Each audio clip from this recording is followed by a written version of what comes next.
పూరా లోకల్. నేను చూశాను, ప్రతిపక్షంలో ఉన్న పార్టీ నాపైన తీవ్రమైన ఆరోపణ చేసింది. వాళ్ళు అధికారికంగా ట్వీట్ పెట్టారు. వాళ్ళకి నేను 24 గంటలు సమయం ఇస్తున్నా.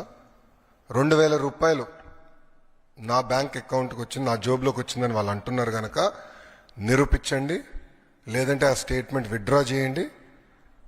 ఈ రెండు చేయకపోతే చాలా తీవ్రమైన పరిణామాలు ఉంటాయి.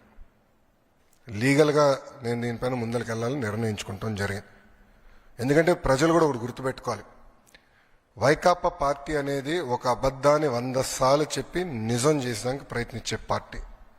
2019 ఎన్నికల్లో కరెక్ట్గా వాళ్ళ సొంత బాబాయిని వాళ్ళే చంపేసి ఏకంగా నింద మా నాయకుడు చంద్రబాబు నాయుడు గారి పైన ఆనాడు వేశారు. మేము ఆనాడు సమర్థవంతంగా తిప్పికొట్టలేకపోయాం కనుకనే ప్రజలు నమ్మారు.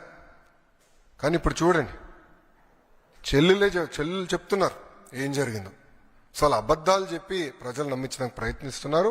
ఈ 2,000 రూపాయలు నేను ఆ ట్వీట్ని నేను చదివాను. ఆ 2,000 రూపాయలు నా జోబుకి వచ్చిందన్నారు. వాళ్ళు నిరూపించాలి, లేదంటే ఆ స్టేట్మెంట్ వెనక్కి తీసుకోవాలి, లేదంటే to the fullest extent of the law I will take action against them. రెండో విషయం వచ్చేగల, వాళ్ళు యూడైస్ డేటా గురించి మాట్లాడుతున్నారు. అంటే పాపం అక్కడున్న గతంలో పనిచేసిన విద్యాశాఖ మంత్రులు కనీసం బేసిక్స్ తెలీదు. యూడైస్లో అంగన్వాడీకి వెళ్తున్న పిల్లలు ఉంటారు, ఎల్కేజీకి వెళ్తున్న పిల్లలు ఉంటారు, యూకేజీకి వెళ్తున్న పిల్లలు ఉంటారు. ఈ స్కీమ్ వాళ్ళకి వర్తించదు. నంబర్ 1. నంబర్ 2, గత ప్రభుత్వం GER గ్రాస్ ఎన్రోల్మెంట్ రేషియో చూపించేదానికి 18 సంవత్సరాల కన్నా ఎక్కువ వయసు ఉన్న వాళ్ళని తీసుకొచ్చి ఏకంగా ప్రభుత్వ పాఠశాలల్లో చదువుతున్నారని వాళ్ళని ఎన్రోల్ చేస్తాం జరిగింది. పక్క రాష్ట్రాల్లో చదువుతున్న పిల్లల్ని తీసుకొచ్చి ఆంధ్ర రాష్ట్రంలో చదువుతున్నారని చూపిస్తాం జరిగింది. విత్ ప్రూఫ్ నా దగ్గర ఉన్నాయన్నీ.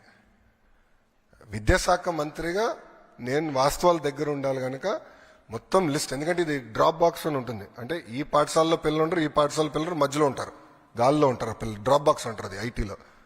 ఈ వాళ్ళ సిస్టంలో డ్రాప్ బాక్స్ ఉంటుంది. అక్కడ పెట్టి పెట్టేశారు. పిల్లలు ఎక్కడున్నారో మాకు తెలీదు.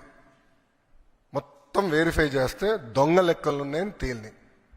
ఒక విద్యాశాఖ మంత్రికి అసలు ఎంతమంది పిల్లలు ప్రభుత్వ పాఠశాలలో చదువుతున్నారు తెలుసుకున్నాక నాకు 100 రోజులు పెట్టిందండి. 100 రోజులు పెట్టింది నాకు. అధికారులు అడిగితే సార్ మాకు నంబర్ క్లారిటీ లేదు సార్, గతంలో వీళ్ళు ఎట్లా నడిపించారో నాకు అర్థం అలా విద్యాశాఖ. అంటే ఏదో లెక్కలు ఉన్నాయి, ఏదో నంబర్లు అని చెప్పి చేస్తాం కాదు. రెండోది, నిజంగానే వాళ్ళంత భావించుంటే వాళ్ళు ఎందుకు ఇవ్వలేదండి? అమ్మ ఒడి ఎందుకు ఇవ్వలేదు వాళ్ళు? ఈరోజు మేము ఇస్తున్నాం. అర్హులు ఎంతమంది ఉన్నారో వాళ్ళు ఇచ్చేదాకా మేము సిద్ధంగా ఉన్నాం. మొత్తం లిస్ట్ GSWS ముందర పెడతాను, బయట పెడతాను. లేదంటే ఎవరన్నా రాలేదనుకుంటే మన మిత్రకెళ్ళి ఎందుకు రాలేదో తెలుసుకోవచ్చు, కరెక్ట్ చేసిన మార్గం కూడా ఇస్తున్నాం. సో అర్హులు ఎంతమంది ఉన్నా ఇచ్చేదానికి కూటమి ప్రభుత్వం సిద్ధంగా ఉంది.